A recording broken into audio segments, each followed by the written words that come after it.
Welcome to the Property Couch, where each week you get to listen to two of Australia's leading experts. Bryce Holdaway, co-host of Location Australia on Foxtel's Lifestyle Channel, co-host of Escape from the City on the ABC, and partner of Empower Wealth Advisory. Ben Kingsley, chair of Property Investors Council of Australia and the founder of Empower Wealth Advisory, named the 2018 and 2019 Property Advisory Firm of the Year. Stay tuned as they bring you the insider's guide to property, finance and money management.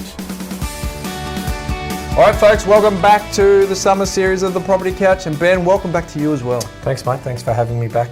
You are welcome, mate. I'm excited about today. Today we're really going to showcase an investor who is fully invested in the Money SMARTS system, Ben. And so, but with a twist, Bryce. Yeah, with a twist. I'm not going to give away the twist. In fact, you've given a nice little hint, Ben, that it is a very big twist. I was intrigued. Yeah. There's no doubt about it. So, folks, without any further ado, let's go and check out the twist to the Money SMARTS system with Brendan Gale. All right, Ben, we've got a very special guest today in the studio here on the Property Couch. First of all, welcome Brendan Gale. Thank you, good to be here. Now, it's good to have you here. It's exciting for us, Ben, because it's whenever we get a long-term listener in here, it's pretty cool for us to I think the ears would have pricked up too, Bryce, because Brendan Gale, having, Richmond Football Club's their president. So let's get that out of the way. So how often does that come up, Brendan? Because we're not talking. Have you held the cup up yet, Brendan?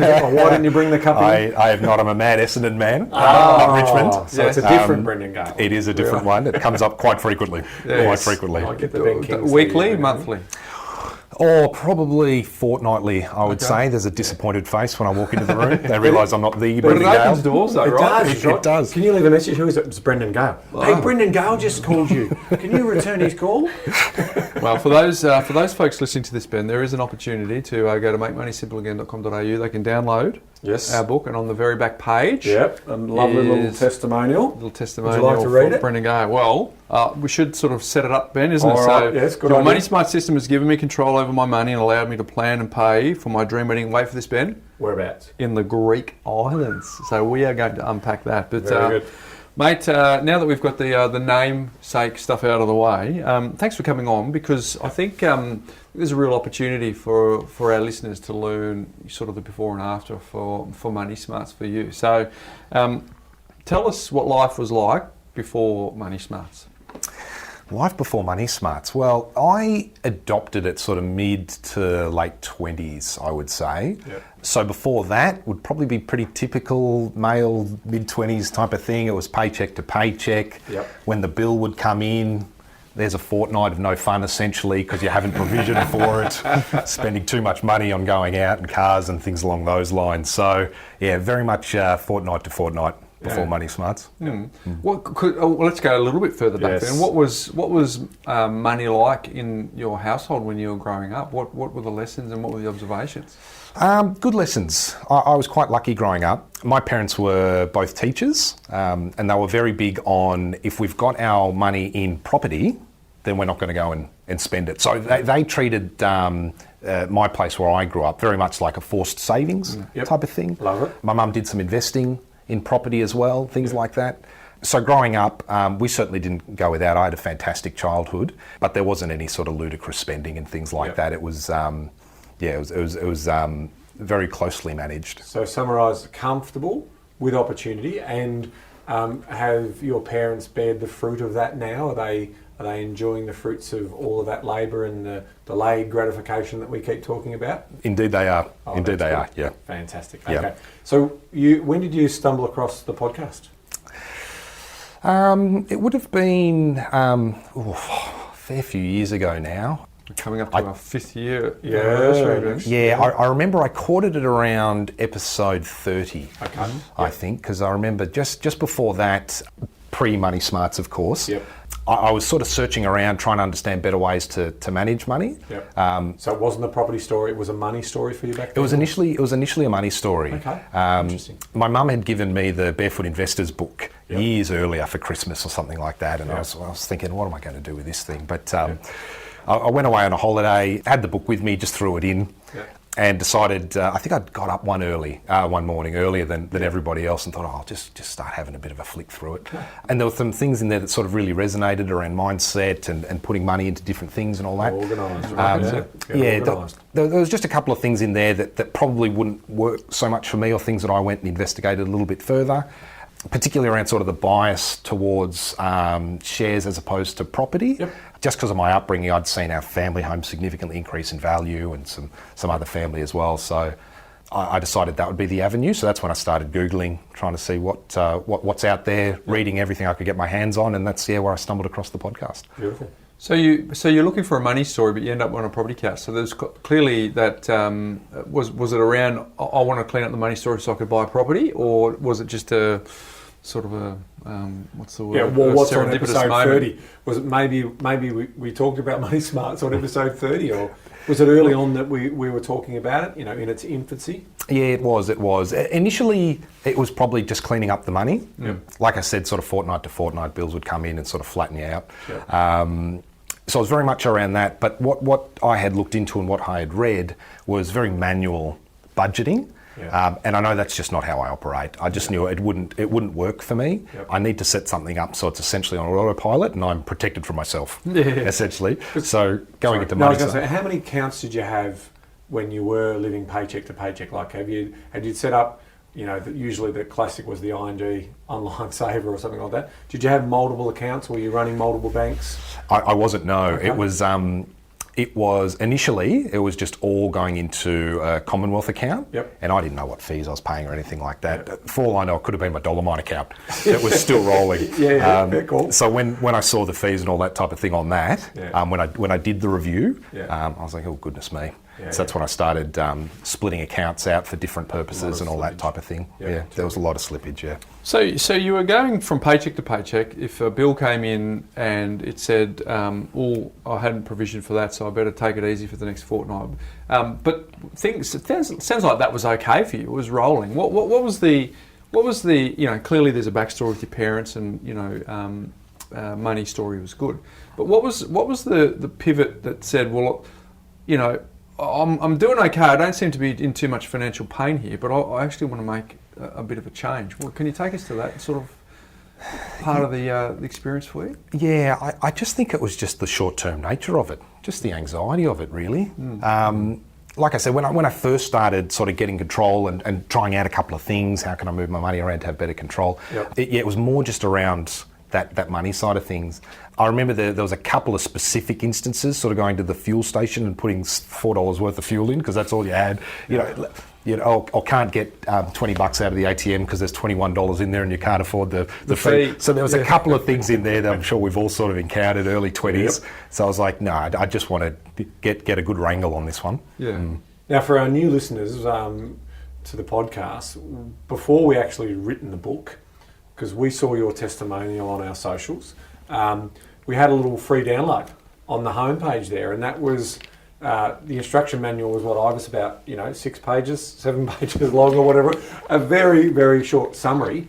Obviously you must have grabbed that because the book wasn't in existence at that point. So tell us, when you heard about this system, you grabbed the download, and then what was it about this system that sort of got you excited or thinking, well, this could be the one for me? Yeah, the key differentiator for me was the separate account for the discretionary spending. That was it. That was the game changer for me. Okay. Yep. I remember I had a friend that used to every day come home with the receipts and go through them and mark them off and all that type of thing, and I'd sit there looking going, that's just not me.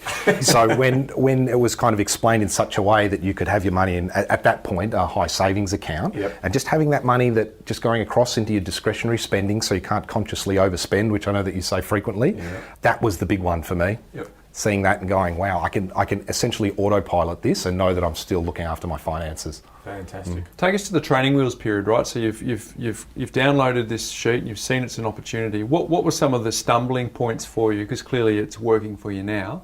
But from the before and after, what about the bit in between where you thought, well, I want the after picture, but I sort of have a few stumbles? Where were your stumbles? I wouldn't call them stumbles as such, but it was definitely an iterative approach to get the money going in the right direction, right? I think when most people budget, they kind of underestimate what they actually are spending, or what bills are costing and things along those lines. So I'd got all the work, gone through it all, said I need this for this, this for this, this for this. But there were certain buckets. I'd split out separate accounts for bills and things like that. There were certain ones that were running dry, so you'd have to go back. But after sort of 6-ish months or something like that, you got into a rhythm and to a habit. Because I suspect one of your big motivations was you potentially met your future bride. Which came first? Property, bride, wedding, honeymoon? How did it sort of all play out? Because if you're going from paycheck to paycheck, and then here comes the girl of your dreams, what's the story there? I mean, we're on a savings program, I suspect, from there. Yeah, to be honest, at that age, I didn't really know, but I knew if I could keep that surplus cash flow going, I had options. So to answer your question, I didn't really know exactly what that order was going to be, sort of late 20s, but it all worked out well. So you're building up. You're now starting to see incremental increases in your savings, and then you hadn't bought anything by there. So you got married first before you bought the house, or bought the house first? Okay. And then was engaged shortly after. Fantastic. Fantastic. So the first lot of savings was the deposit for the home. What sort of percentage of deposit did you save up? Was it 10%, 5%? How did you jump into that first property? It was look, from an LVR perspective, it was right up there. This is 2016. So the area where I'd purchased, I reckon I'd gone into maybe 70 homes or something like that over a couple of months. And the market was moving so quickly. I had my spreadsheet with everything that had sold, 4 bedrooms, all the different characteristics of the property, and I knew what the market value was. And I'd walk in there one week, bang, it would go for X, then it would go for Y, and it was. So it was moving quicker than you could save. It was moving quicker than I could save. So from there, I just essentially said, let's take action. I don't really care too much about the LMI that I'm going to comp. I don't really care too much about the LVR, because if it's going up and there's no signs of it stopping, it's a low risk move to me. Now, at that point, were you dual household income or just the single? Were you running a joint account or separate accounts? Separate accounts. Okay, so you're running separate accounts. Tell me about, this is the biggest story that we see now with most of the millennials and about housing affordability and getting you that first home. How was that for you? Did you listen to the negativity in that space, or did you just get on with the job and own it in terms of what you're trying to do? Look, just get on with the job and own it. I think, particularly when the Money Smarts was set up right, I was focusing quite aggressively on my career there as well. So when there would be a change in remuneration, it was just additional surplus. I didn't actually change my lifestyle or anything like that. Purchasing the house was a little bit out. So sort of in that sort of Carrum Downs area, in and around there. So yes, I would have loved to have bought in Templestowe, where I grew up. But it just wasn't feasible. But you took it as a stepping stone, right? Yes. Because ultimately, you've gone on to buy an investment property and other things. So tell me about that moment when you were deciding about whether it's a unit in Templestowe or a townhouse in Templestowe versus a larger block. What sort of decisions were you trying to make that made you decide to go a little bit wider to get a bit more bang for house, right? Weren't you? Well, my wife's family was down that way. Much closer to the water where I couldn't afford, unfortunately. So the decision was, do we move there and get a unit, or do we go back inland a little bit and buy a property? So from there, it was just jump straight into the analysis. What's a unit worth there? Is that any different over here, closer into the city? At that time, there wasn't a great deal of difference until you kind of got to the Black Rock region, for those that know Melbourne. So looking at that, I was thinking, geez, for a 2-bedroom unit, it is going to take a long time for that capital growth to kind of wave up. Whereas a little bit further inland, from my experience and the analysis, that wave was a lot closer for property.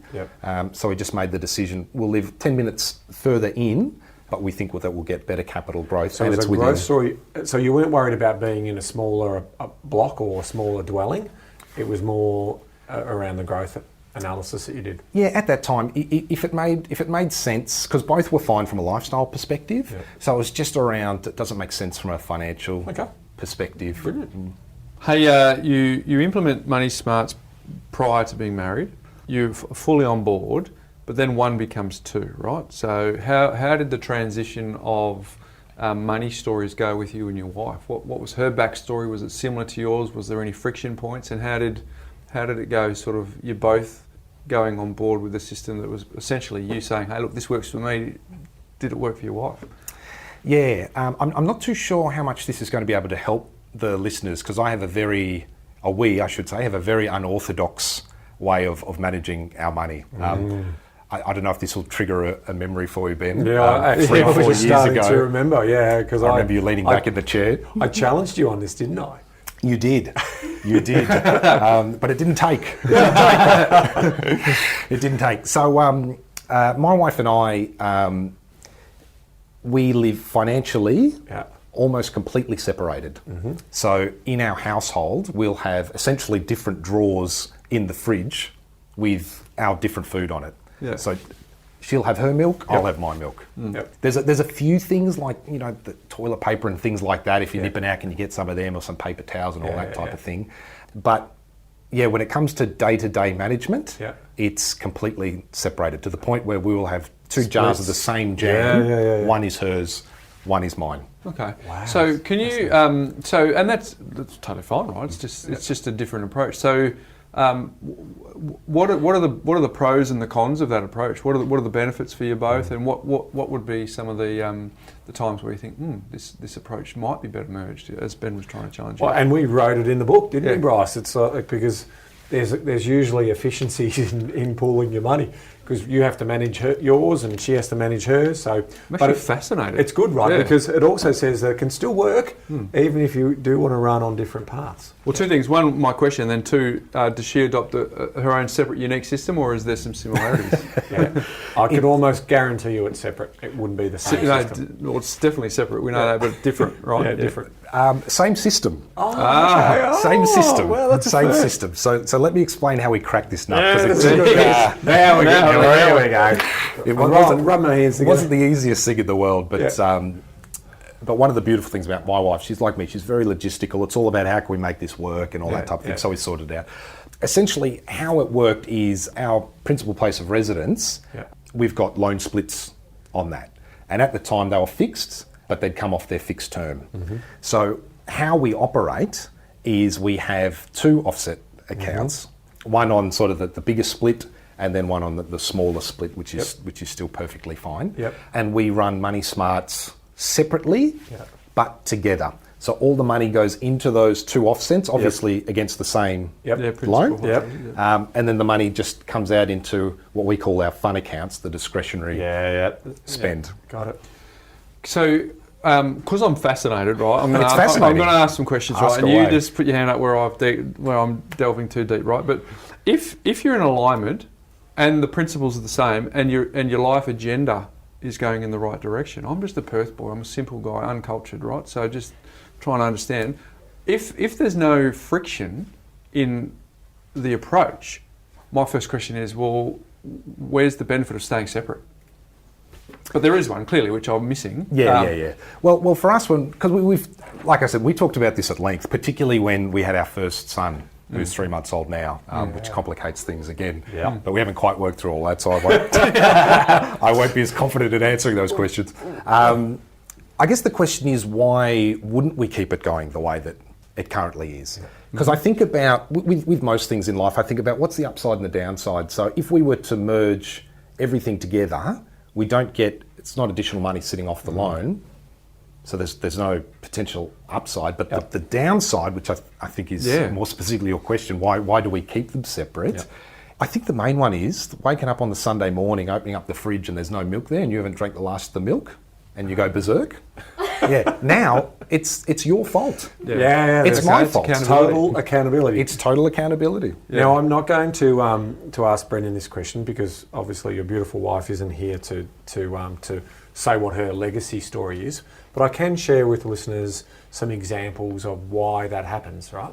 So in all the time that we've been teaching this money system and also advising people on creating wealth, a lot of the backstory is around separation of the parent unit very early on, and advice from the parent around whatever you do, look after your own money.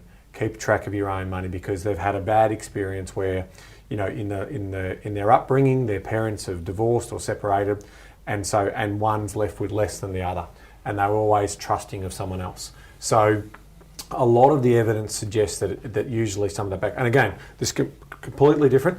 You know, it's just, and sometimes it's control. They don't want to lose control, and we've seen that in terms of some of the other examples that we had, that they just like to be in control. So if you're in that situation, that is completely fine. As I said, it still works. Yours is the first story where usually when I'm presented with this situation and I'm advising my clients and I say, right, well, I think you need to bring it together, and here, you know, I give the arguments in terms of why that sits. But usually if they're steadfast and it's working, why change it? So you're an example of that. And I guess for the benefit of the you know, I guess the bigger picture of the questions, like we do some profiling of our own personality types, and the unique one that we do, I'm off the charts on tradition, right?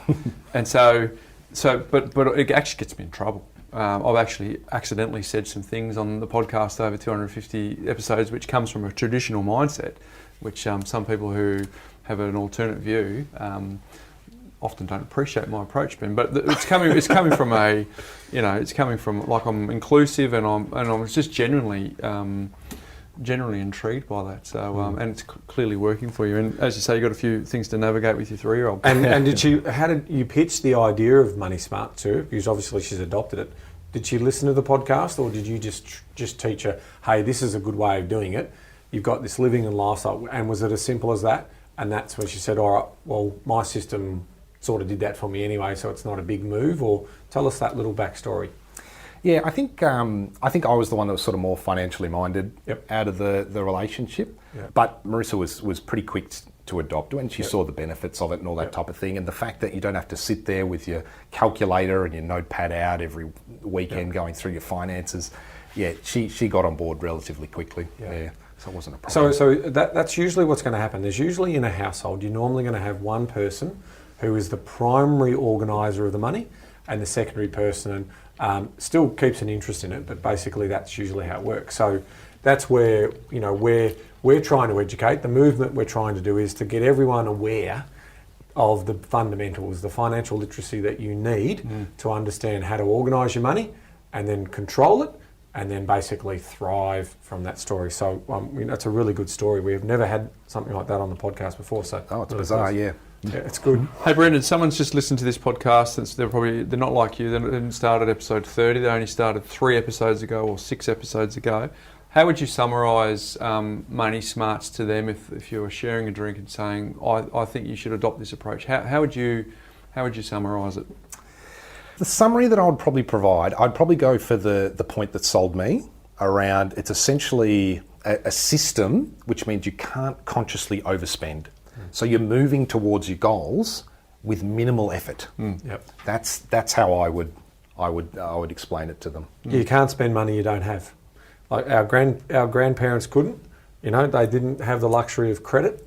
They had cash, and that was it. So they were more aware of it than ever. Today, we're less aware of it than ever. It's hidden behind closed doors. It's digital. There's no feeling of loss. There's only a feeling of gain and instant. So that is a brilliant tip. So thank you for sharing it. As you say, it's unconscious overspending. So that you have to, if you spend, it has to be conscious, which is important. So what about a change in mindset? So you talked about that anxiety and that discomfort that came from, you know, $21 in the bank and not being able to 20. So what is the mindset like now compared to what it was before? I think it's a lot more future focused, the mindset. It's a lot more sort of rooted in defence as well, making sure that the $21 situation doesn't reoccur. But yeah, I've done a lot of reading on different mindsets and things like that, the Rich Dad Poor Dads, all those types of things. So it's very much more towards sort of asset base and then protect the asset base, have the buffer, all those types of things, as opposed to, I've got $60 in my account, you know, I can go out and buy a $60 bottle of whiskey or something along those lines. Yeah. Very good. So let's get to this wedding in the beautiful Greek islands. It was, yes, beautiful. Paros. Okay, lovely. And in terms of... Did you been there? No, it's on the bucket list, so I haven't been there. But in terms of the... did you tweak your spending? Like, did you do any discretionary cutbacks to, quick or supercharge the savings piece so you could have the big wedding in Greece? Or was it no, we were on a pathway, we planned it out 3 or 4 years later? Because a lot of the questions we do get around, because it's a 12 months rollover system, right? And so we get questions around, what if I'm saving for a wedding and it's 3 years away?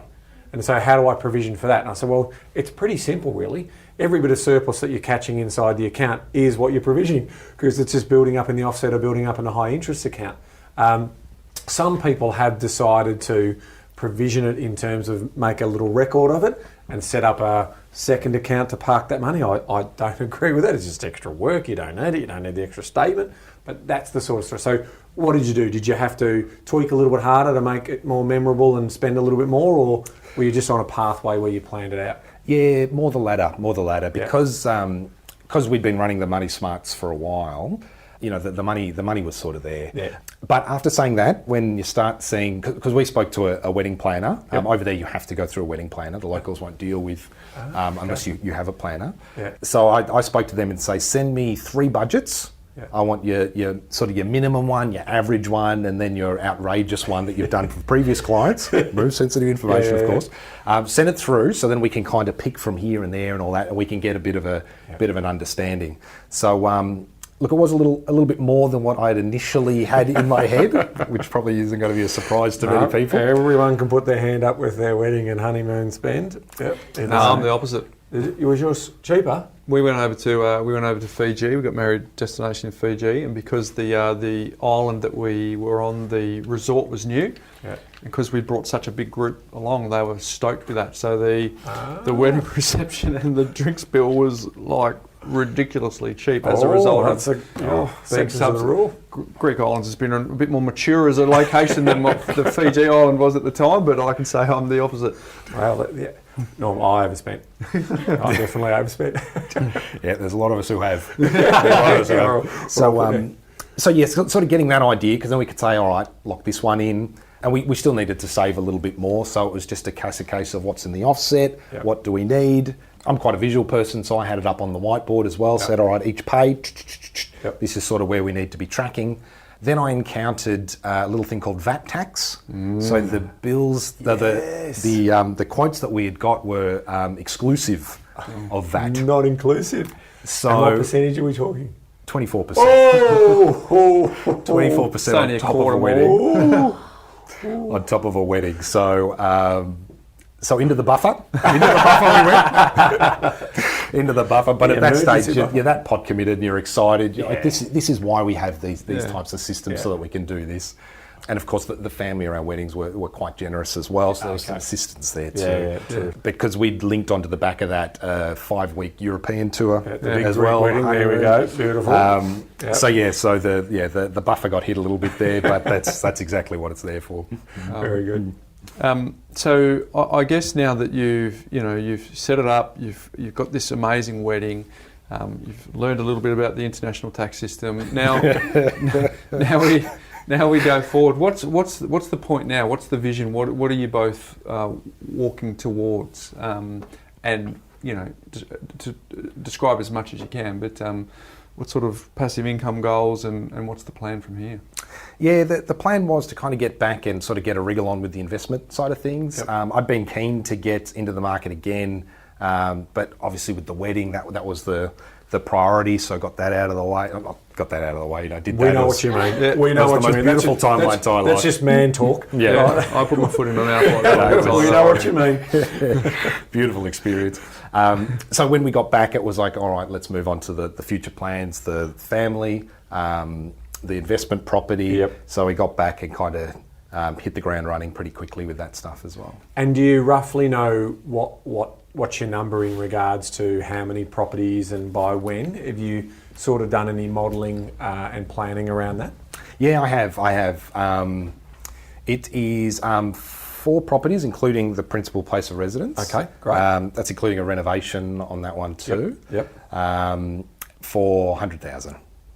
100,000 passive. There's a $2,000 again, Ben, there's a teaching point there, right? Because we spend 260 odd episodes, or for the last 5 years trying to just trying to encourage people that you don't need to have 10 plus properties. You don't need to renovate every weekend. Those are strategies that work in the right scenarios. But for the majority of people that we meet, they just want a conservative, passive portfolio build. So 4 properties, including the principal place of residence, that has 1 renovation included, and it's a 6-figure passive income in future value, which will be worth more, but it's just, in context, it's 6 figures in today's money. So that's it. For those people, as we wind this up for you, Brendan, for those people that are listening to this and they think, yeah, not sure about this money smarts, what's your final bit of advice for them? Without sounding too cheesy, just do it. It's a no-brainer. It's a no-brainer. Being able to set it up in such a way that you can continually be moving forward financially, remove all the anxiety of essentially running out of cash, and still provisioning money so that you've got that discretionary spend and you don't have to worry about eating into your future. I know I sound like I'm really pushing it and all that something, but I genuinely, that's the reason why I actually wanted to come on the podcast, on the show, to talk about how much of a life changer it was for me, and hopefully others can get on board. So Bryce, I'm putting myself out there, right? So, Handing out your membership. Are you using the platform? Are you using the My Wide portal? I do have it in the portal. Just to show how much prep we do, you didn't check that beforehand. Didn't check any of that. So good. I was very tempted to say no, but it is. I haven't looked at it for a while, admittedly. It does need a couple of tweaks here and there. You need a couple of months of check-in. That's fine. But yes, so for those people who are also thinking about it, there's a free platform that organises it and makes it just a lot easier. You can do it in spreadsheets. You can do it pretty manually, right? But we've set it up so it's just easy to use. So I'm glad you've set up on the portal, and it's a My Wealth portal, which runs the Money Smart system, because that's what's there. It's free for everyone to use. You don't have to put your personal details in there in terms of who you are. We don't care who you are, but what we do care about is you join the movement and you get your money organised and you get in control of your money, and then you'll thrive, as we've seen with Brendan's story. Well, here's the deal, Ben. For anyone who's listening to this and they think, oh, that transformation that Brendan described sounds pretty good, but that doesn't work for me. There's actually zero barrier. There's no barrier other than a mental barrier, because you can actually get the manual for free. Make money building in the instruction manual. So you get the instruction manual for free. Then you can go onto the portal that actually organises it for you for free. And then you can ongoingly monitor it for free. And you've put a call out on the podcast that the free version will never cost anyone anything ever. Correct. So therefore, the challenge is to anyone who's listening to this who does want a financial transformation that mirrors Brendan's is, if you're not doing it yet, you're getting in your own way. Because you can't say I can't afford the book, and you can't say I can't afford the tool to manage it, because those two things are free. Hey, we appreciate you being so transparent, incredibly transparent, and I say this all the time, but the fact that someone like yourself, who's actually, Ben says at the end, knowledge is empowering, but only if you act on it. We want to talk to the people who have acted on it, and then we want to get them onto the podcast so that people can actually try on your story for size and see that, hey, actually, it's not just those two bullfeds talking about it. Someone else is actually doing this. Good description of us, Bryce. We are total bullfeds. There's no doubt about that. And it's actually working. So, mate, it's not easy to talk about money, and you just came and laid it all out there. So, mate, props to you. Thanks for sharing. Thanks for doing your part in the legacy piece of us helping people be better. And before we go, have you got anything else you want to share to our community? Is there anything that you thought, I'm coming in to have a chat with these guys, I'd love to share? Any tips, life lessons, or anything like that you're saying, other than the just do it, which is the greatest one of all? Be prepared if you're planning on having a wedding, European trip, baby and investment property in the 12-month period. Good point. That's my final tip. Cash flow fluctuations coming. It's the old Scouts motto there, Ben. Be prepared. Be prepared. Very good. Very thanks good. for sharing that. Hey, thanks for coming on the couch. Appreciate it, and mate, good luck as you move forward towards that passive income goal. Thank you so much for having me. Pleasure. So Bryce, I told you it was a twist. We've never ever spoken about that on the Property Couch before. We've never had an example like that. No, it was nice intriguing to have a live case study that we could sort of wander down the path with Old traditional Brendan. Bryce here was like, really? But no, that's good. And working well. And working very well. In fact, probably I could learn a thing too about that. So his point is like, well, probably should get my own jam, Ben. if it ain't broke, when it don't runs fix it. out, It's working. Exactly. So it's working for both of them. But they both use Money SMARTS, which, obviously I was very happy with. And are using the platform, which, makes life a lot easier if you use the platform, Bryce. Yeah, it was living paycheck to paycheck, no longer doing that. makes sense. And beware the VAT, Ben. Beware the international tax. Yes, plus GST, plus VAT. Plus VAT. Like 24.5%. Yeah. Whatever it was. So, hey, Brendan, we appreciate that you were being transparent. In fact, opened my mind to a new way of doing life partners. People can organise their money. Some people do with their 7-day float. They do separate it out into different debit cards. I've seen that before. But noticed your attempt to counsel him out of that, Ben. Again, it's in the book. It's in the instruction manual. I just said it's just easier. Hey folks, if anyone wants to get access to the Money Smart system that was so prevalent to that story today, all you need to do is go to makemoneysimpleagain.com.au. We will not only give you the free book, digital, we'll also give you free access to a portal to make sure you manage it. I mentioned it in the interview, Ben. Yep. So tpc.moneysmarts.com.au, Bryce. Log in there right now. Do 2020. You can set it up. If it's big year 2020. 2020, do it well, folks. Do it for yourself. Do it for your country. But Ben, as is the theme of the summer series, it's all about people who have acted on it, Ben. Yes. Not people who have just banked knowledge, got it in the back of their mind, haven't done anything. It's all about people that summer series of acting on it. Acting on it. So Ben, just so I cue up a little run up for you on that until next I'm week. Warming up. Knowledge is empowering, Bryce, but only if you act on it. Geez, you're full of wisdom, mate. For the rest of you folks, I hope you're enjoying the summer series, and there's plenty more where that came from. So we'll see you next week on the Property Couch's summer series. Hey there folks, Bryce Holdaway here. Before you go, if you're new to our community and only listened to maybe a handful of episodes, I thoroughly recommend that you go all the way back to episode number 1, where we unpack all of the foundations when it comes to property investing. Now, for those of you that might be a little bit time poor, I've got good news for you. We have a binge guide that you can download straight away, which summarises the first 20 episodes where Ben and I unpack the foundational pillars of the A, B, C, D, and so much more. And you can get that straight away. If you go to thepropertycouch.com.au/TPC20, you can download it and consume it whenever you want. It's completely free and available now. And for those of you, just a quick reminder that nothing we've spoken about today constitutes financial advice. We recommend that you reach out to your licensed professional advisor so that you can look at your unique circumstances before acting on any information. Now don't forget, go to thepropertycouch.com.au/TPC20 and get your binge guide today.